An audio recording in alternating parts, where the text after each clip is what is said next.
Welcome friends. வாங்க இன்றைக்கி நம்ம கால்சியம் சத்து இரும்பு சத்து மிக்க சிறுதானிய வகையை சேர்ந்த திணை வச்சு திணை பணியாரம் எப்படி செய்யலான்னு பார்க்கலாங்க. திணை ஸ்வீட் பணியாரம்.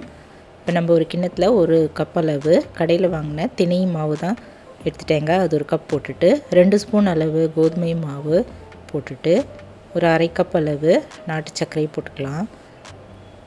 கொஞ்சமாக ஏலக்காய் தூள் போட்டு தண்ணி ஊற்றி நல்லா கரைச்சிக்கலாங்க. கொஞ்சம் திக்காகவே கரைச்சிக்கலாம். இது ஸ்வீட் பணியாரம். இன்னும் கொஞ்சம் தண்ணி ஆட் பண்ணிவிட்டு நல்லா எல்லா இடமும் பரவுற மாதிரி நம்ம நல்லா கலந்துக்கலாங்க. மூடி வச்சிடலாம். ஒரு 1/2 hour நல்லா ஊறட்டும். கொஞ்சமாக தேங்காயும் திருவி வச்சுக்கலாங்க.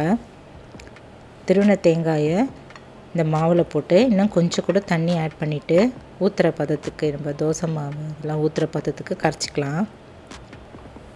இதில் இன்னும் கொஞ்சம் ஸ்வீட் தேவைப்பட்டதுன்னா கூட ஆட் பண்ணிக்கலாங்க. அரை கப் போதுமானதாக இருந்தது. இப்போ அடுப்பில் ஒரு குழி பணியார கல் வச்சுட்டு எல்லா குழிலையும் நம்ம நெய்யும் எண்ணெயும் கலந்து ஊற்றிக்கலாங்க. இப்போ கல் நல்லா காஞ்சதும் ஒவ்வொரு குழியிலையும் ஊற்றிடலாம். கரண்டி மாவு எடுத்து ஊற்றிடலாங்க.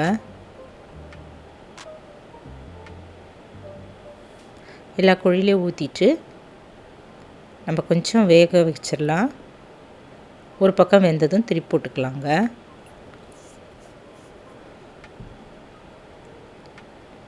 நல்லா நார் சத்து இரும்பு சத்து மிக்க இந்த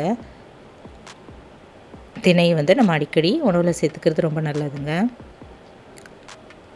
ரொம்ப நல்லா டேஸ்ட்டாகவும் ரொம்ப அருமையாகவும் இருந்தது. மேலே இப்போ கொஞ்சமாக எண்ணெயும் கலந்தது ஊற்றிக்கலாம்.